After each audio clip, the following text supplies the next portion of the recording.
और 5 हल करने जा रहे हैं। कक्षा 12 हिंदी साहित्य, खंड है अपठित पद गद्यांश।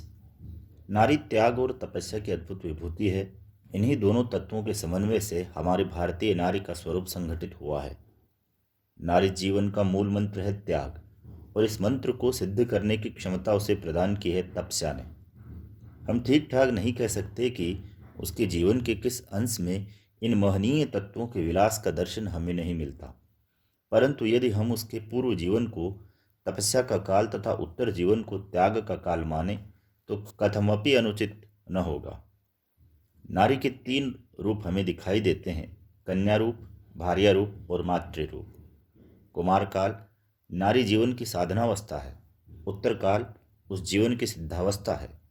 हमारी संस्कृति के उपासक संस्कृत कवियों ने नारी की 3 अवस्थाओं का चित्रण बड़ी सुंदरता के साथ किया है। उपयुक्त गद्यांश का सटीक शीर्षक है भारतीय नारी का जीवन। दूसरा प्रश्न है, लेखक ने त्याग और तपस्या की अद्भुत विभूति किसे बताया है? तो लेखक ने त्याग और तपस्या की अद्भुत विभूति नारी को बताया है। नारी जीवन का मूल मंत्र है तपस्या, त्याग, श्रद्धा, भक्ति। तो इसका उत्तर है ब, त्याग। नारी को त्याग रूपी मंत्र को सिद्ध करने की क्षमता प्राप्त होती है। किससे प्राप्त होती है? तपस्या से प्राप्त होती है। नारी का प्रमुखतः कौन सा रूप दिखाई देता है? कन्या रूप, भार्या रूप, मातृ रूप। तो ये तीनों रूप दिखाई पड़ते हैं उपयुक्त सभी।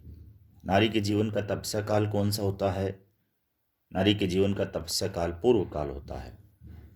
अब है काव्यांश, जो मैथिली शरण गुप्त जी द्वारा रचित है, हरिगीति का छंद में है। तो इसका वाचन करते हैं पहले। भूलोक का गौरव, प्रकृति का पुण्य, लीला स्थल कहाँ, फैला मनोहर गिरि हिमालय और गंगा जल जहाँ। संपूर्ण देशों से अधिक किस देश का उत्कर्ष है, उसका कि जो ऋषि भूमि है वह कौन भारतवर्ष है।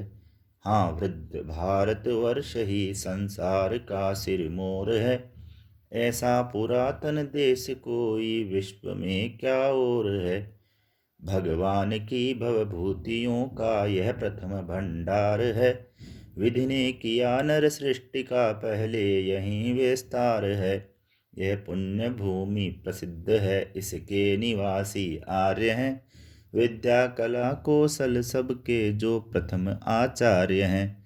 संतान उनकी आज यद्यपि हम अधोगति में पड़े, पर चिन्ह उनकी उच्चता के आज भी कुछ हैं खड़े। प्रस्तुत काव्यांश का उचित शीर्षक बताइए। तो इसका उत्तर होगा भारत की श्रेष्ठता। कवि ने भारतवर्ष को किसकी भूमि कहकर संबोधित किया है? कवि ने भारत को ऋषि भूमि कहकर संबोधित किया है। भारत भूमि के निवासियों को जाना जाता है, आर्य से जाना जाता है। कवि ने संसार का सिरमौर किसे माना है?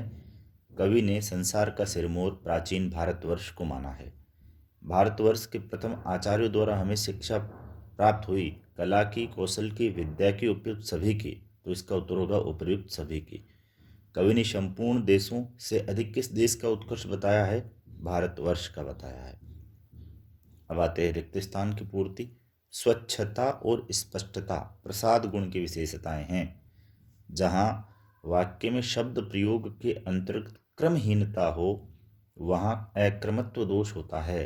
द्विमात्रिक वर्ण गुरु होता है। छप्पई 6 पदों से मिलकर बनता है। काव्य में शब्द और अर्थ का वैचित्र्य अलंकार है। जहाँ अप्रस्तुत का वर्णन कर उसके द्वारा प्रस्तुत का बोध कराया जाता है, वहाँ अन्योक्ति अलंकार होता है। रूपक अलंकार की परिभाषा, जहाँ उपमेय का उपमान में अभेद रूप से आरोप किया जाता है। अन्योक्ति अलंकार का उदाहरण, नहीं पराग नहीं मधुर मधु, नहीं विकास इह काल, अली कली ही स्यों बंध्यो आगे कौन हवा। विशेष रिपोर्ट कितने प्रकार की होती है? खोजी, इन डेप्थ, विश्लेषणात्मक, विवरणात्मक। एक अच्छा पत्रकार या लेखक बनने के लिए क्या क्या जरूरी है? भाषा पर कमान, जिज्ञासु, सहिष्णुता व आत्मविश्वास, विभिन्न विचारों और जीवन शैली के प्रति संवेदनशीलता, विभिन्न क्षेत्रों के बारे में गहराई से ज्ञान, संप्रेषण और संचार कौशल और दूरदर्शी आदि जरूरी है। पत्रकारीय लेखन और साहित्यिक लेखन में मुख्य अंतर क्या है? पत्रकारीय लेखन का संबंध वास्तविक घटनाओं, समस्याओं और मुद्दों से है, जबकि साहित्यिक लेखन में कल्पना का प्राचुर्य मिलता है और कल्पना के सहायता से रचना की जाती है। निसंदेह लोग किन्हें कहा जाता था? रामचंद्र शुक्ल और उनकी साहित्यिक जो मित्र मंडली थी उसको निसंदेह लोग कहा जाता था। बालक बच गया निबंध में लेखक का श्वास क्यों घुट रहा था? बालक को कम आयु में रटन प्रवृत्ति द्वारा गंभीर प्रश्नों के उत्तर देते देख लेखक का श्वास घुट रहा था और लेखक को महसूस हो रहा था कि इसके साथ अन्याय हो रहा है और इसकी बुद्धि अभी इन प्रश्नों के लिए तैयार नहीं है, परिपक्व नहीं है। 12 मासा के पदों का वर्ण विषय क्या है? नायिका नागमती के विरह का वर्णन, जिसमें शीत ऋतु के 4 महीनों का क्रम पूर्वक वर्णन है। नायिका के सौंदर्य को क्षण क्षण दुर्बल होने पर किसकी उपमा दी गई है? पूर्णमासी के चंद्रमा की उपमा दी गई है। कविता किस परंपरा के रूप में जन्मी है? वाचिक परंपरा के रूप में जन्मी है। कहानी का केंद्रीय बिंदु क्या होता है? कहानी का केंद्रीय बिंदु कहानी का कथानक, प्लॉट होता है। एक नाटक के मुख्यतः कितने अंक होते हैं? 3 अंक होते हैं। अखबारों में प्रकाशित होने वाले समाचारों की खास शैली कौन सी होती है? अखबारों में समाचारों में किसी भी घटना, समस्या या विचार के सबसे महत्वपूर्ण तथ्य, सूचना या जानकारी को सबसे पहले पैराग्राफ में लिखा जाता है। उसके बाद के पैराग्राफ में उससे कम महत्वपूर्ण तथ्य लिखा जाता है तथा उसकी सूचना की जानकारी दी जाती है। पत्रकारीय लेखक किनके लिए लिखते हैं? अखबार और पत्रिका के लिए लिखने वाले लेखक एक विशाल समुदाय के लिए लिखते हैं और इस समुदाय में समाज के विभिन्न वर्ग आते हैं। इसमें एक विश्वविद्यालय के कुलपति, सरीखे विद्वान से लेकर कम पढ़ा लिखा मजदूर व किसान सभी शामिल हैं। शेर लघु कथा में किस प्रवृत्ति पर प्रहार किया गया है? शेर वस्तुतः सुविधा भोगियों, छद्म क्रांतिकारियों तथा कथित छद्म अहिंसावादियों और सह अस्तित्ववादियों का भी प्रतीक है। शेर व्यवस्था का भी प्रतीक है जो उसके मुंह में प्रवेश करने वालों को निगल लेता है। प्रस्तुत कहानी में ऐसे लोगों की ढोंगी स्वार्थी प्रवृत्ति पर प्रहार किया गया है। वसंत आया कविता में कवि की चिंता क्या है? उसका प्रतिपाद्य लिखिए। आज मनुष्य का प्रकृति से संबंध टूट रहा है, इसलिए वह ऋतुओं के परिवर्तन को अनुभव नहीं कर पा रहा है और वह प्रकृति के सच्चे सुखों से वंचित रहता है। ये दुखद स्थिति है कि ऋतु परिवर्तन का ज्ञान हमें कैलेंडर को देखने व पुस्तकों के पढ़ने से मिलता है। बस यही लेखक की चिंता है। जायसी अथवा जयशंकर प्रसाद में से किसी एक कवि का परिचय दीजिए। जायसी ने क्या क्या लिखा है? पद्मावत, अखरावट, आखिरी कलाम, कहरनामा, चित्ररेखा, कान्हावत। पद्मावत सर्वश्रेष्ठ प्रेमाख्यान प्रबंध काव्य माना जाता है और यह अवधी भाषा में दोहा चौपाई शैली में है। जयशंकर प्रसाद, इनके नाटक राज्यश्री, अजातशत्रु, स्कंदगुप्त, चंद्रगुप्त, ध्रुव स्वामिनी। काव्य संग्रह प्रेम पथिक, झरना, करुणालय, आंसू, लहर, कामायनी। कहानी संग्रह छाया, प्रतिध्वनि, आकाशदीप, आंधी, इंद्रजाल। उपन्यास कंकाल, तितली, इरावती। प्रसाद जी की रचनाओं में भारतीय संस्कृति का गौरवगान व राष्ट्रीय जागरण का स्वर मिलता है। प्रेमघन की छाया स्मृति पाठ के आधार पर बद्री नारायण चौधरी की दृढ़ मान्यताओं को लेकर शुक्ल जी ने क्या बताया? शुक्ल जी ने बताया कि बद्री नारायण जी नागरी को लिपि ने मानकर उसे नागर अपभ्रंश से विकसित शिष्ट लोगों की भाषा मानते थे। वे मिर्जापुर को मीरजापुर लिखते थे और कहते थे कि मीर यानी समुद्र से उत्पन्न, अर्थात समुद्र की पुत्री लक्ष्मी का पुर।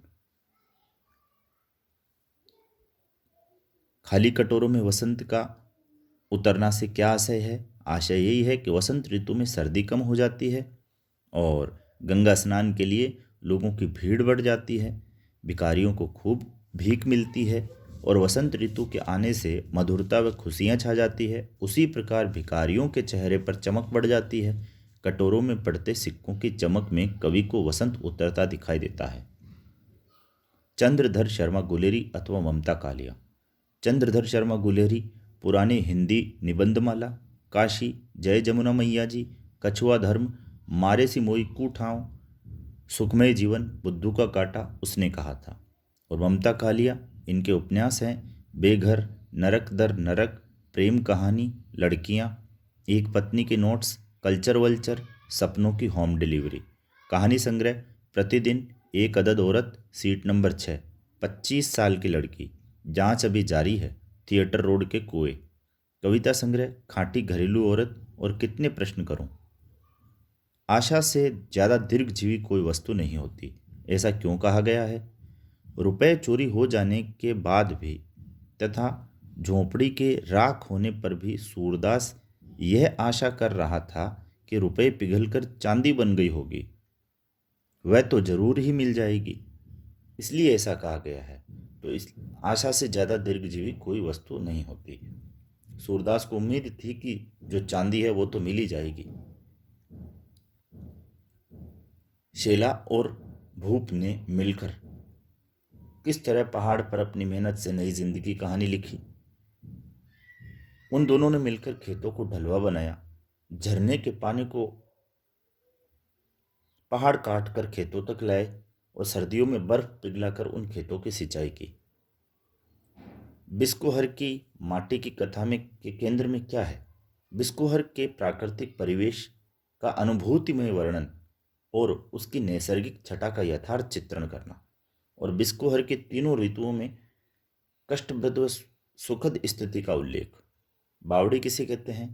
बावड़ी उस बड़े और चौड़े कुएं को कहते हैं जिसका आकार किसी छोटे तालाब जैसा होता है और जिसमें पानी के तल तक जाने के लिए सीढ़ियां होती है। वस्तुतः बावड़ी एक तरह से सीढ़ीदार बड़ा कुआं है। हमारे देश की बावड़ियां स्थापत्य और जल संग्रहण की दृष्टि से विश्व में अनुपम है। तो इस प्रकार ये आज 5वां मॉडल पेपर हुआ। आज काफ़ी बड़ा दिन है, उसकी शुभकामनाएं। अटल बिहारी वाजपेयी जी, मदन मोहन मालवीय जी और ईसा मसीह, इनका जन्म दिवस है। शुभकामनाएं। अवकाश के क्षणों का भरपूर सदुपयोग कीजिए। शुभकामनाएं।